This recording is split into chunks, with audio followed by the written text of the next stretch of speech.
Good day, children. Welcome to your English class. Today we shall do the next topic of our grammar textbook. In the previous session you learnt parts of speech. Hope you all remember that. So today we shall do nouns in detail. Now before we start the topic nouns, can you please recall which are the parts of speech that you have learned? Yes, first one is nouns, then pronouns, and verbs, adjectives, adverbs, then all shins, that is prepositions, conjunctions and interjections. These are the 8 parts of speech that you learnt in the previous session.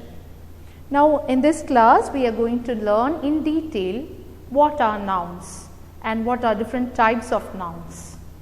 So shall we start, children? Please take page number 18 in your textbook and listen. You have already learnt in your previous class what is a noun.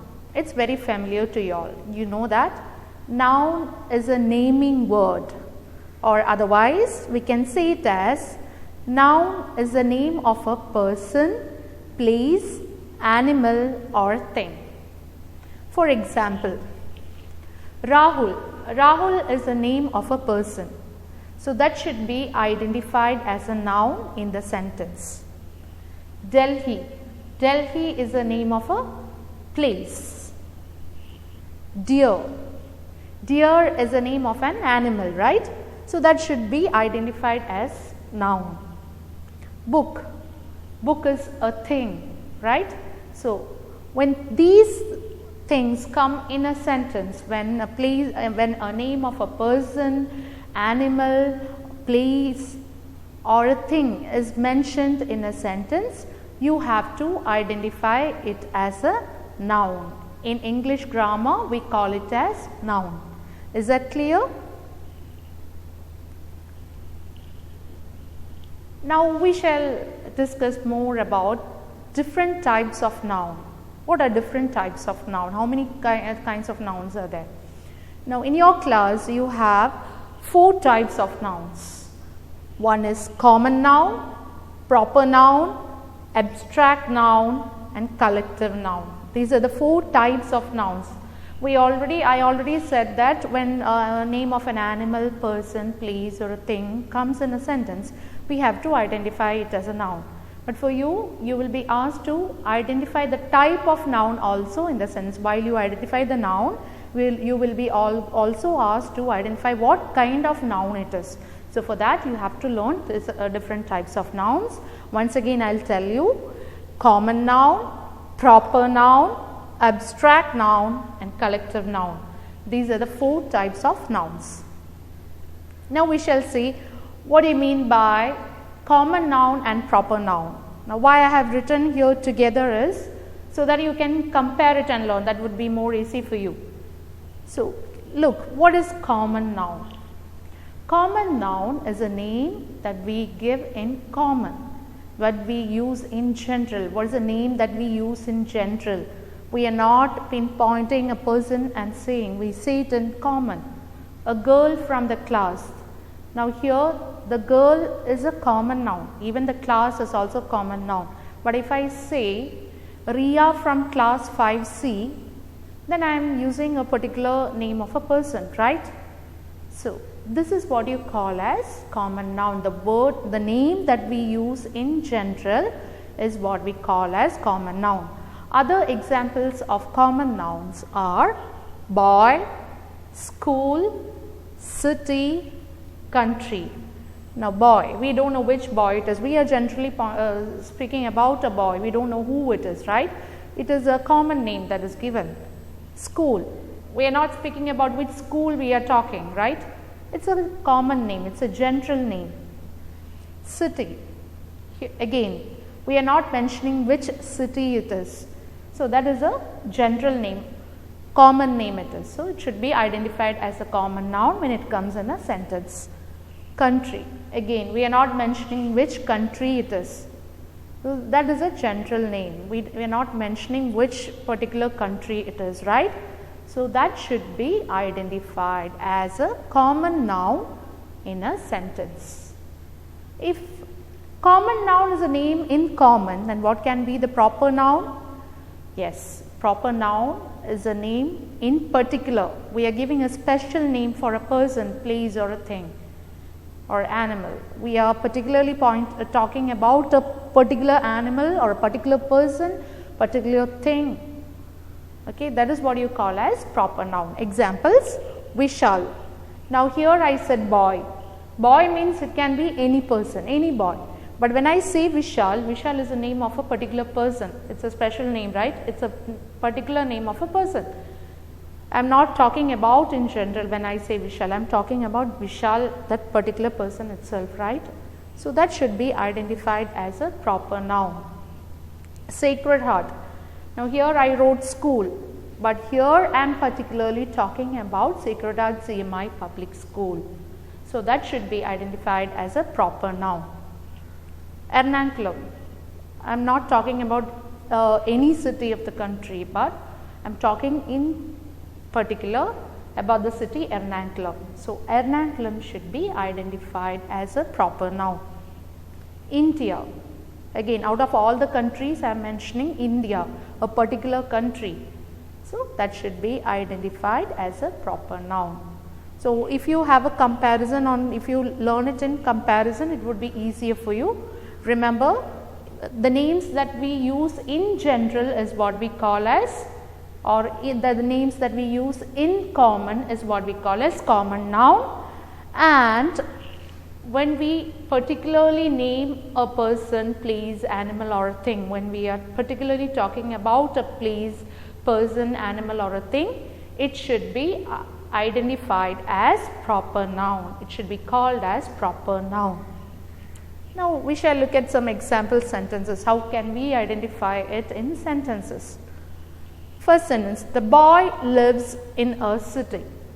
Now, you know that here I have given the question as underline the common noun and circle the proper noun. So, if you are asked to underline the common noun and circle the proper noun, you have to read the sentence and look at the word. What is the word given in general or in common? What is the name given in common or in general, and a particular name, whether the particular name is mentioned here. So, the boy is a common name. It can be any boy, right? So, underline the common noun. So, I have underlined boy as common noun because it is said underline the common noun. So, I have underlined boy as common noun. Now, lives in a city. City, as said, city is a common noun. They have not mentioned which city it is, right? So, that is also a common noun. So, I am also underlining that. Look at the next sentence. Vishal lives in Hyderabad. Now, Vishal. What is Vishal? Yes, it's a name of a person, right? So, if it is a name of a person, that means it is proper noun. So, you have to circle the proper noun. Lives in, what is the next noun here? Hyderabad. Yes, Hyderabad is name of a place, right? So, it is a Hyderabad. It is a particular name of a place. So, it should be identified as a proper noun. So, that also I am circling. Now, the next sentence. New Delhi is the capital of India. New Delhi is the name of a place, exactly. So, I am circling New Delhi is the capital of India. India is also a name of a country. So, circle it. Okay. Now, the next one. Geetu eats mangoes. Geetu is, yes, name of a girl, right? So, it is proper noun. Eats mangoes. Mangoes is also noun, right? So, it should be identified as a proper noun. because out of fruits, if it is fruits we can call it as common noun, whereas mangoes is a name of a fruit. So, particular name of a fruit, right? So, it should be identified as a proper noun. Is that clear? Okay. Now, the next type of noun is abstract noun. What is abstract noun? Abstract noun is a name of feelings, qualities or ideas. Now, when I say qualities, what can be the qualities? Honesty is a quality, right? Quality of a person, okay? So, honesty should be identified as an abstract noun. Abstract noun is a name of a qualities, feelings or ideas. We cannot touch or see that thing. It is a concept, it is an idea, or it is a feeling. Feeling we cannot touch. We cannot touch or see happiness, right? We can feel a person's happiness. It's a feeling, right? But we cannot touch it or see it like how we touch a book or a pen, right? So, that is what you call as abstract noun, the name of a quality, idea or feelings. Examples: honesty, happiness, knowledge. Knowledge is a concept, right? We cannot touch knowledge. It is an idea, right? So, that should be identified as an abstract noun. You have to think whether or what it is, whether you can touch it or see it. If it is a thing that we cannot, if it is a naming word of a feeling or expression or a quality, then you have to understand that it is an abstract noun.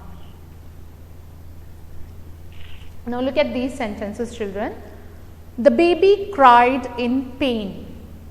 Now, baby, what can be the baby, children? Yes, it is a common noun. The baby cried in pain. Pain is a name of a feeling, right? We cannot touch it or see it, but we can feel it. So, it's a name of a feeling. So, that should be identified as an abstract noun.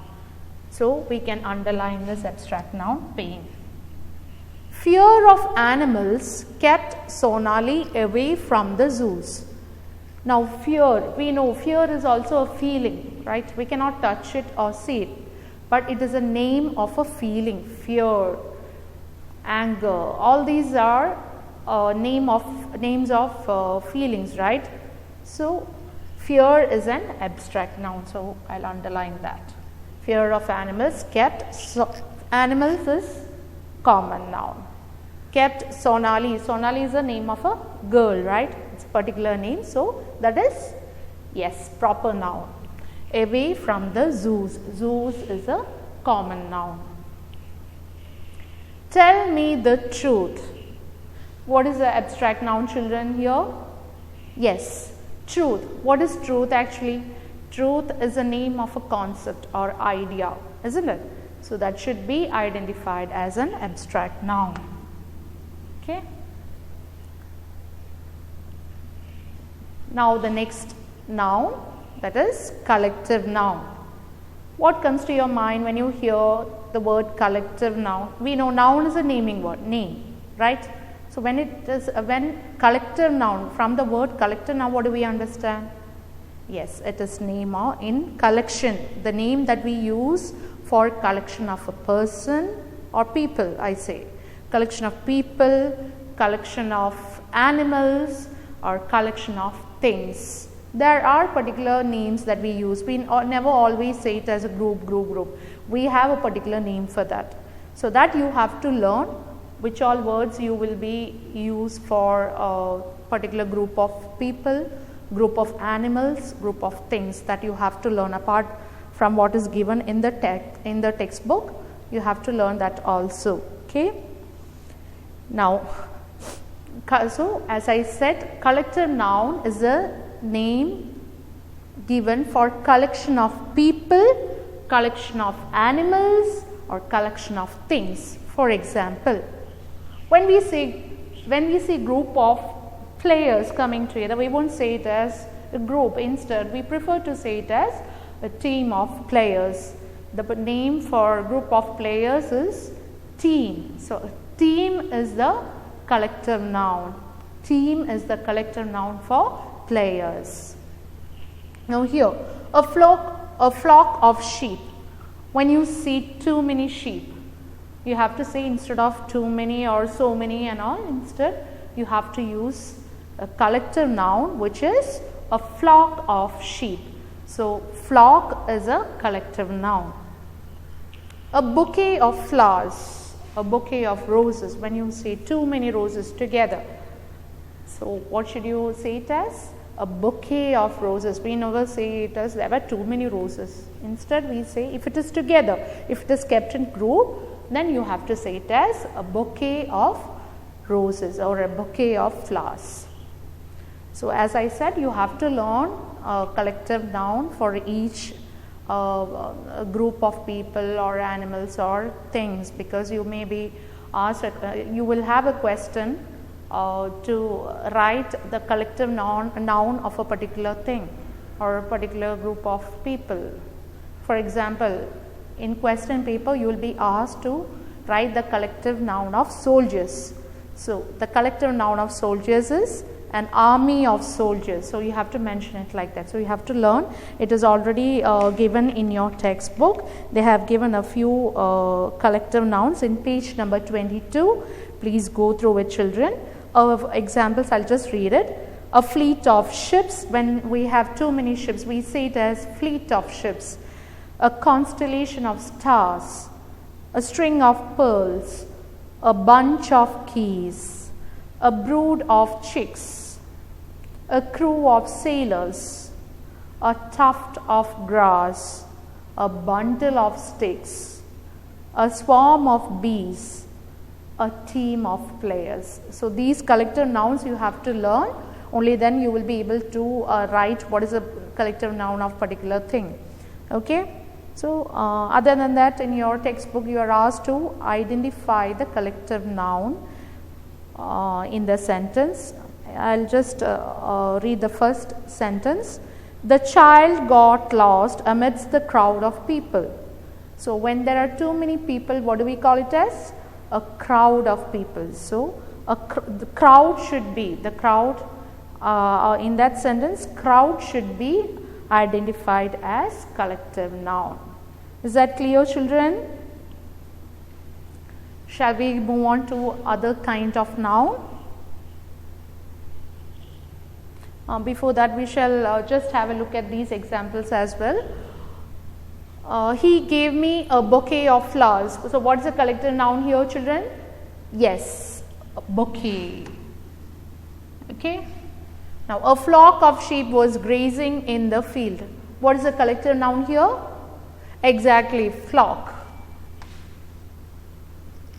A bunch of keys are kept on the table. So what is the collective noun here? Yes, bunch. Is that clear? So now we shall move on to other two kinds of nouns, which is countable and uncountable. So far we have learned 4 types of nouns. Which are there, children? Common noun, proper noun, abstract noun and collective noun. Now here we can see which all are countable nouns and which all are uncountable nouns. What do you mean by countable nouns? Yes, the nouns that we can count. The nouns that we can count it as 1, 2, 3, 4, right? These nouns are called as countable noun. Can you give me examples? Yes, books. We can count it, right? 1, 2, 3, 4, we can count it. Then other one, pencils. Pencils also we can count, right? Or boxes, eggs. All these are examples of countable noun. But there are some things that we cannot count. Maybe it would be in liquid form. Okay. So there are some nouns like that. There are some things that we cannot count. So such nouns are what we call as uncountable nouns. The nouns that we cannot count is what we call as uncountable noun. Example, bread. We cannot count bread. We can count slices of bread. We use other word. We can count it in other manner. Like bread, we say slices of bread, 2 slices of bread, 3 slices of bread. Likewise, we can count it. But otherwise, we cannot count it, right?